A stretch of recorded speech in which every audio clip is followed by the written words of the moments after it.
Good morning বন্ধুরা, আশা করি তোমরা সবাই ভালো আছো। তো চোখ ডলতে ডলতে আসলাম মেয়েকে নিয়ে টিউশনিতে। মেয়েও চোখ ডলতে ডলতে আসলো, আমিও চোখ ডলতে ডলতে আসলাম। তো সকালে তো উঠি, কারণ এখন তো আরো বেশি সকালে উঠতে হয় ভোরবেলায়, কিন্তু চোখের ঘুম চোখেই থাকে। তার মধ্যে হয়েছে বৃষ্টি, একদম না উঠতে ইচ্ছা করছিল না, কিন্তু এখন আর কি করব, উঠতে হবেই। অনেক চেষ্টা করে মানে বিস্তার মধ্যে গড়াগড়ি করতে করতে মনে হচ্ছিল আর উঠতে পারছি না, আর উঠতে ইচ্ছা করছে না, চোখ খুলে তাকাতে ইচ্ছা করছে না। তো আমারই এরকম অবস্থা, তো মেয়ের তো ভাবো যে কিরকম অবস্থা হচ্ছে। তো ব্রাশটা হাতে করে নিয়ে এসেছি। মেয়ের তো মুখ দেখেই বুঝছো বাংলার 5 হয়ে গেছে মুখটা, কারণ ওকে তো ভোরবেলায় উঠতে হয়। আর সারাদিন না মানে ও ঝিমাতে থাকে, স্কুল থেকে এসে না বিছানার মধ্যে শুয়ে পড়ে স্নান টান না করে।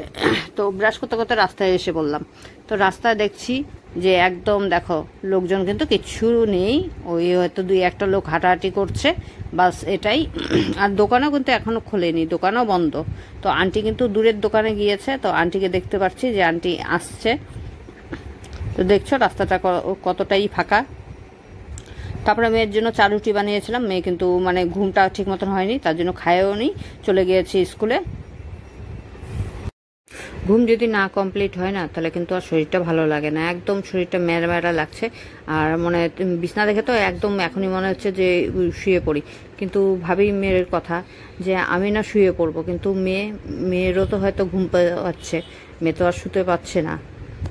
তা আমরা কিন্তু তার জন্য না এই দুপুরবেলার টাইমটা মানে 3টে সাড়ে 3টের সময় কিন্তু আমরা যখন ঘুমাই, ঘুমের থেকে উঠে পড়ে কিন্তু মনটা একদম আর ফ্রেশ থাকি, কারণ তখনই একটু টাইম হয়, তখনই একটু পড়ে পড়ে ঘুমাই। রাত্রিবেলায় তো শুতে শুতে তো 11টা বেজে যায়, 11টা সাড়ে 11টা বেজে যায়।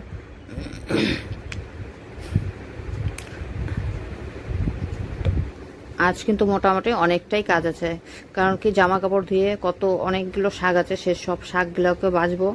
আমার বরের বন্ধু 1 গাদা শাক দিয়েছে, 5 শাক, সেই শাকটাকে বাছবো। এই দেখো বালতি এসে গামলা ভরা জামা কাপড় আছে, আর এই যে 5 শাক, অনেকগুলোই 5 শাক আছে।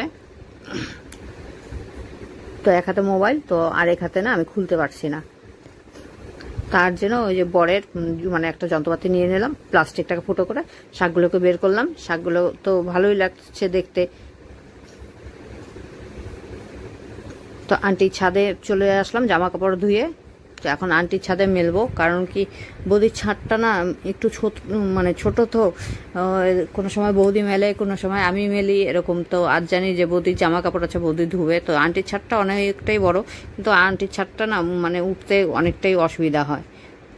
আর আমি মোবাইলটা মানে নিয়ে আসি না, কারণ কি মোবাইলটা নিয়ে আসলে না খুব অসুবিধা হয়। এই বালতিটা কিন্তু প্রচুর ভারী, তো টেনে হেঁচড়িয়ে মানে বালতিটাকে অনেক কষ্ট করে এক এক করে সিঁড়ি করে উঠলাম, আর বালতিটাও ভারী।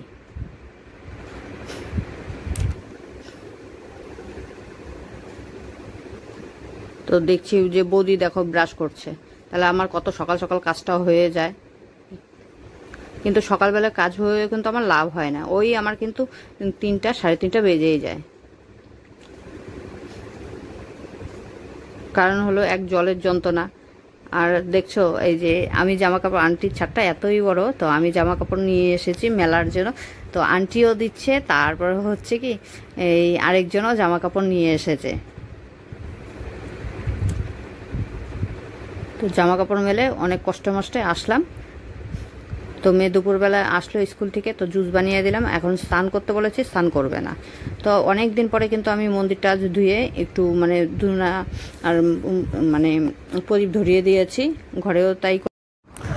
এখন আবার এসেছি, মানে যেসব জামা কাপড় শুকিয়েছে সেসব জামা কাপড় তুলে নিলাম, আর হলো ভিজা জামা কাপড় আবার মেলে দিলাম। তো রোদ্রুর তাপটা এত না, আন্টির ছাদে কিন্তু প্রচণ্ড রোদ্রু পড়ে, জামা কাপড় খুব তাড়াতাড়ি শুকিয়ে যায়। কিন্তু গরমের দিন তো আর অতটা রোদ মানে সহ্য করতে পারছি না। এখন কিন্তু প্রায় 8টা 15 বেজে গিয়েছে। তো মেয়েকে বলছি মোবাইলটাতে আমি ভিডিও ছাড়তে যাব, এতক্ষণ থেকে এডিটিং করলাম, তা মোবাইলটা চাচ্ছি আমি, তার জন্য তো নিশান্তের ঘরে আসলাম, যে ননদের ঘরে আর যাবো না, ভিডিও ছাড়বো। কিন্তু ওদের না ওয়াইফাইটা না ঠিক মতন আমার মোবাইলে কাজ করে না, তার জন্য আবার শুরু করে দিলাম ননদের ঘরে যাওয়া। এই তো দেখতেই পাচ্ছ, এদিক থেকে ওদিক, ওদিক থেকে ওদিক, কিন্তু মেয়েকে ঘরে রেখে এসেছি। ননদের ঘর থেকে এসে এই যে পকোড়া বানালাম, এটা হলো 5 শাকের পকোড়া, পুরো মুচমুচে হয়েছে। রাত্রে আমরা সবাই মিলে খেতে বসবো, এখন ভাত বাড়ছি। তো আজকের মতন ব্লগটা আমি এখানেই শেষ করছি। তোমাদের যদি পছন্দ হয় অবশ্যই লাইক করবে, কমেন্ট করবে, শেয়ার করবে, সাবস্ক্রাইব করবে। Good night.